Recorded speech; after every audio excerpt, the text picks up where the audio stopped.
Assalamualaikum warahmatullahi wabarakatuh. Perkenalkan saya Egya Dora Tersia dengan NIM 0703221009, jurusan Matematika Fakultas Sains dan Teknologi Universitas Islam Negeri Sumatera Utara.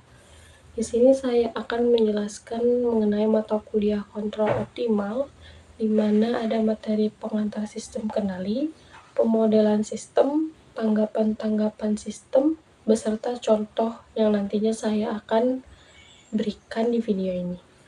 Nah, pertama itu ada pengantar sistem kendali.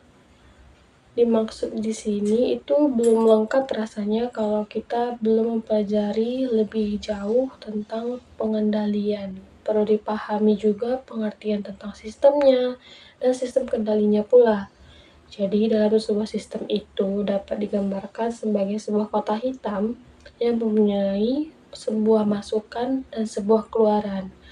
Jadi di dalam kotak hitam tersebut tidak diperhatikan apa yang ada di dalamnya, tetapi bagaimanakah hubungan antara masukan dan keluarannya. Jika keluarannya dikendalikan dengan cara menetapkan nilai tertentu atau berubah menjadi nilai tertentu, maka hal tersebut dinamakan sistem kendali.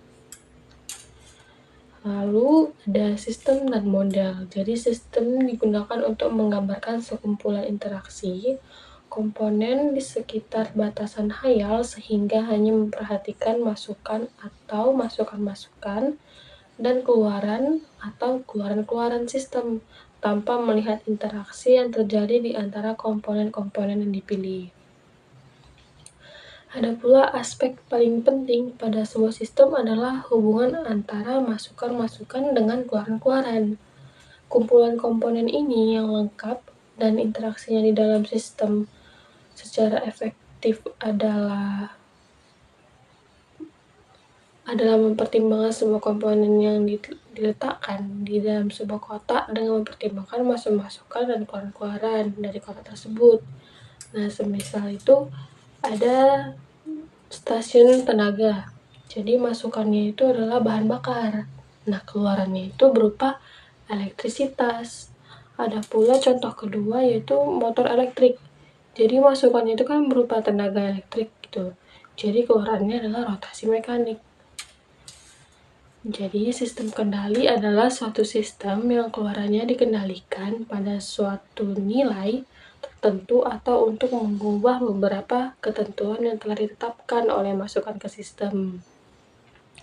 Sebagai contoh nih, ada sebuah kendali suhu pada sistem pusat pemanasan di sebuah rumah, mempunyai masukan dari termostat atau panel kendali yang telah ditentukan suhunya dan menghasilkan keluaran berupa suhu aktual. Maka suhu ini diatur dengan sistem kendali sehingga sesuai dengan nilai yang ditentukan oleh masukan pada sistemnya tadi. Ada pula sebuah model, sesuatu yang berfungsi untuk mengubah beberapa hubungan dari setting aktual menjadi bentuk lain. Dengan catatan peralihan hanya pada hubungan yang sesuai. Sebagai contoh adalah peta. Nah, kita menggunakan alih hubungan termasuk jarak dan lokasi, bukan malah hubungan polusi udara atau kebisingan sebuah negara. Kan pada peta itu kita hanya membutuhkan jarak dan lokasinya gitu, bukan sebuah polusi udara atau kebisingan sebuah negara gitu.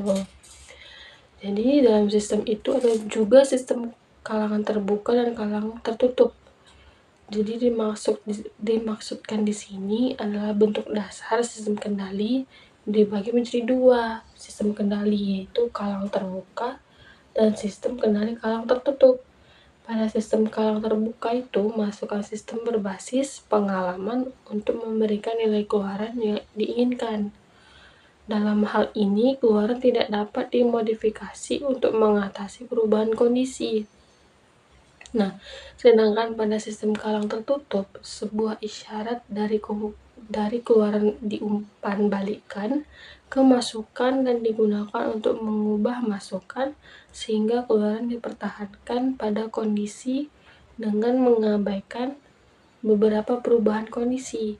Secara diagram kotak berbeda antara sistem kalang terbuka tadi, dan kalang tertutup. Jadi kita maksudkan di situ dengan pengapikan elektrik. Jadi masukannya adalah isyarat suhu yang diinginkan, ya keluarannya adalah suhu, seperti itu. Ada pula perbandingan suhu gitu. Kalau kita pengapikan elektrik tadi, masukannya adalah perbandingan suhu yang aktual dengan acuan. Ada pula masukan yang gayut pada perbedaan suhu acuan dan aktual, keluarannya suhu. Kalau kita pengukuran suhu, kita masukkan dia isyarat yang kita inginkan ataupun isyarat umpan balik. Di pengukuran suhu itu ya dikeluarkan juga suhu. Nah, ada pula elemen-elemen dasar dari sistem kalang terbuka. Ada elemen kendali, elemen ini menentukan aksi yang akan dilakukan sebagai masukan sistem kendali. Ada elemen pengoreksi, elemen ini menanggapi masukan dari elemen kendali dan memulai aksi untuk mengubah peubah yang dikendalikan untuk nilai acuan. Dan terakhir itu ada proses atau plan adalah sistem dengan suhu peubah yang dikendalikan. Dua yang pertama dari subsistem tersebut diantaranya seringkali dikombinasikan ke dalam suatu elemen yang disebut pengendali, yaitu tadi kan elemen kendali dan elemen pengkoreksi. Jadi itu sering disebut pengendali.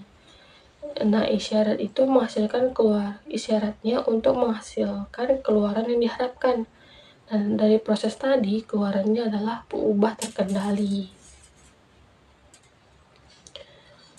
Jadi sistem kendali kalang terbuka menggunakan elemen kendali yang mengirimkan sebuah isyarat untuk mengawali aksi setelah selang waktu atau rentetan isyarat untuk memulai rentetan aksi pada saat yang berbeda. Pengendali di beberapa sistem diperlukan piranti saklar operasi detak. Contohnya itu ada identifikasi subsistem pada pengendalian kalang terbuka kecepatan motor. Jadi penyelesaiannya itu ada peubah yang dikendalikan, yaitu kecepatan motor. Elemen pengendalinya itu manusia yang membuat keputusan berdasarkan pada pengalaman kecepatan yang dihasilkan oleh penyetelan motor. Elemen koreksinya pasti saklarnya gitu kan. Prosesnya adalah motor gitu. Nah, yang kedua itu ada elemen-elemen dasar dari sistem kalang tertutup. Tadi kan sudah kalang terbuka. Ini kalang tertutupnya. Jadi, dalam sistem kalang tertutup, itu ada juga beberapa elemen, yaitu elemen pembanding. Elemen ini membandingkan nilai peubah acuan yang dikendalikan dengan nilai yang dicapai dan menghasilkan sebuah galat isyarat yang mengidentifikasikan besar selisih antara nilai yang dicapai dengan nilai acuan. Jadi semisal isyarat galat itu sama dengan isyarat nilai acuan dikurang isyarat nilai terukur. Ada pula elemen kendali. Jadi adalah elemen yang menentukan aksi yang harus dilakukan untuk mengatasi galat yang terjadi. Itu ada bagian-bagian pengendali yang seringkali digunakan sebuah elemen yang merupakan gabungan antara elemen kendali dengan unit koreksi. Ada pula elemen koreksinya juga. Elemen ini berfungsi untuk menghasilkan sebuah peubah di dalam proses untuk menghilangkan galat dan sering pula disebut sebagai aktuator. Yang terakhir ada elemen proses. Proses atau plan adalah sistem dengan sebuah peubah yang dikendalikan. Ada pula yang terakhir itu elemen pengukur. Elemen ini menghasilkan sebuah isyarat yang berhubungan dengan kondisi peubah yang dikendalikan dan diberikan isyarat umpan balik ke elemen pembanding untuk menentukan aksi jika terjadi sebuah galat. Nah, jadi elemen pembanding tadi itu masukannya karena pengendalinya tadi. Pengendali adalah elemen kendali sama elemen pengoreksi. Lalu ada proses, nah dikeluarkanlah dari sebuah peubah terkendali. Nah, kalau juga kita masukkan galat isyaratnya tadi, kita diumpan balik dengan elemen pengukur. Gitu.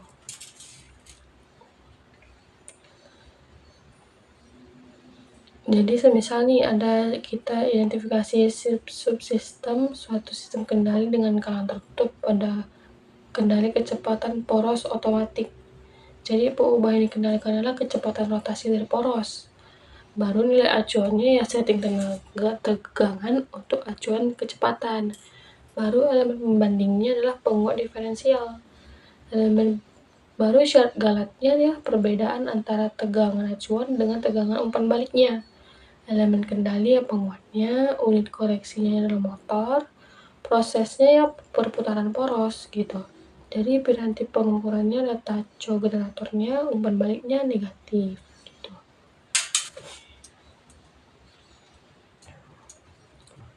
Selanjutnya kita masuk ke pemodelan sistem. Nah, di pemodelan sistem ini ada model matematika yang diperlukan untuk menganalisis sistem kendali.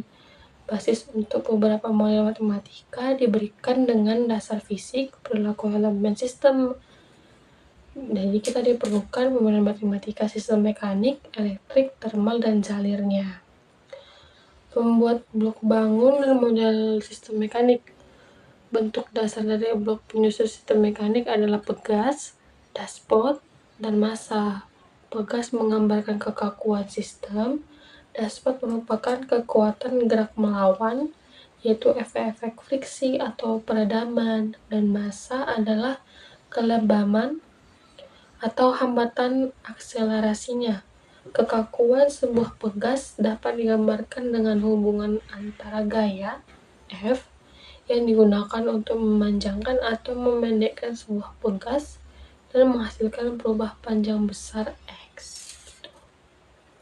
Jadi F di sini kita menggunakan X, K dan X, di mana K adalah tetapan pegas. Lalu ada pembuatan blok bangun, dan model sistem elektriknya.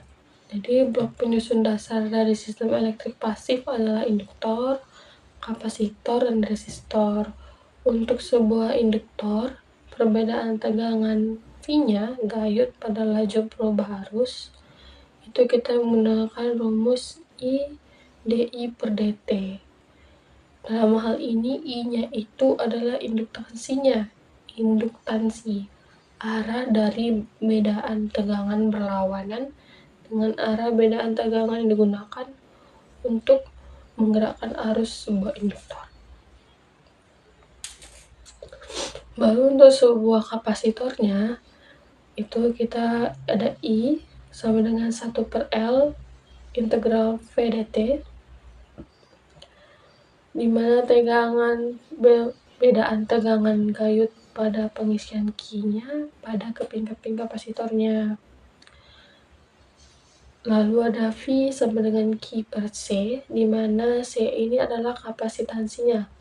Arus I ke atau dari kapasitor adalah laju pada gerakan pengisian ke atau dari keping-keping kapasitor, yaitu I dq per dt-nya.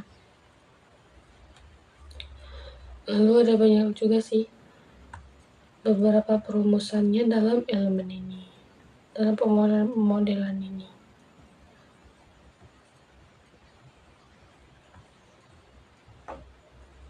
Lalu kita ada pembuatan blok bangun dan model sistem jalir yang terakhir. Pada sistem jalir ini, aliran jalir terdiri atas 3 komponen, yaitu penyusun yang dapat disertakan dengan sistem elektrik, atau resistansi, kapasitansi, dan induktansinya. Dalam contohnya itu ada blok bangun sistem jalir tuh, masukannya adalah kecepatan debit, baru keluarannya adalah perbedaan tekanan. Yang contoh tadi itu mempunyai masukan setara dengan arus elektrik pada sistem elektrik adalah laju volumetrik aliran Q dan keluaran yang setara dengan beda potensial pada sistem elektrik adalah perbedaan tekanan P1 dikurang P2. Sistem jalir dapat dibedakan menjadi 2 kategori, yaitu hidrolik atau jalir berwujud jalir yang tidak dapat dimampatkan, dan pneumatik, yaitu jalir yang berwujud gas dan dapat dimampatkan. Adapun yang tadi resistasi hidrolik adalah resistasi alir yang terjadi sebagai hasil dari aliran jalir memasuki katup-katup atau perubahan diameter pipa. Yang kedua ada kapasitasi hidrolik adalah bagian yang digunakan untuk menggambarkan energi yang tersimpan di dalam jalir dan disimpan dalam bentuk energi potensial.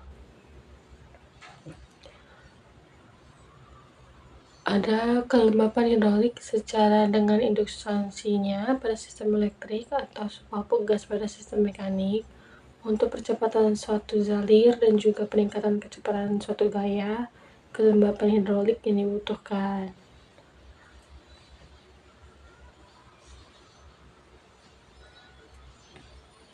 Lalu ada pembuatan blok, bangun, dan model sistem termal. Pada balok bangun sistem termal ini hanya beberapa dua balok dalam suatu bangun dasar, yaitu resistasi dan kapasitansi. Resistasi dan kapasitansi ini paling diperlukan dalam membuat blok bangun. Nah, dan juga serta hanya ada sebuah aliran bahang neto antara dua titik yang disebut dengan perbedaan suhu antara dua titik tersebut.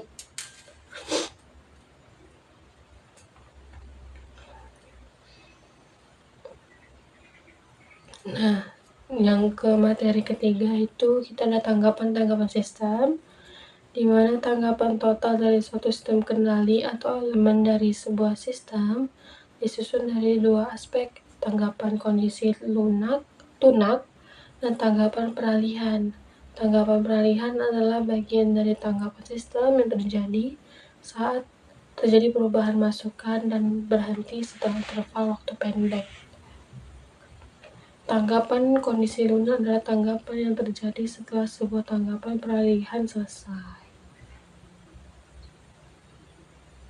Nah, untuk menguraikan perilaku dalam sistem secara utuh, jadi itu ada sistem, ada T-nya yaitu bobot sebagai fungsi waktu. Dia akan mengeluarkan dt atau perpindahan sebagai fungsi waktu. Untuk menguraikan perilaku dari sistem secara utuh, sebuah model harus dijabarkan hubungan antara masukan-masukan dan keluaran-keluaran sebagai fungsi waktu, dan untuk menjabarkan perilaku kondisi tunak dan peralihan. Suatu jenis model yang digunakan untuk menjabarkan perilaku sistem kendali atau elemen sistem kendali adalah persamaan bedaan yang dapat diklasifikasikan sebagai orde 1, orde 2, dan seterusnya. Nah, di sini ada orde 1, sistem orde 1, pengendalian tangki air dengan pelampung. Jadi di situ kita akan diperlukanlah tangki air terkendali pelampung, variasi ketinggian airnya terhadap waktu, dan diagram kotak sistemnya. Kita diperlukan laju perubahan ketinggian adalah proporsional terhadap H-nya, kan ketinggian itu H. Lalu perlu kita jabarkan juga semuanya. Untuk sistem orde keduanya kita ada rangkaian RC seri, dimana kita perlu rangkaiannya, lalu beda tegangan kapasitornya terhadap waktu. Jadi sebuah contohnya itu dalam orde 2, sistem pegas yang ditambahkan dengan peredaman. Gaya sebesar F diberikan pada massa M, aksi gaya neto pada massa. Jadi gaya neto sama dengan F dikurang Kx dikurang C dx per dt. Nah, jadi segitu saja untuk kontrol optimal beserta contohnya saya sebutkan tadi di masing-masing materi. Sekian dari saya. Wassalamualaikum warahmatullahi wabarakatuh.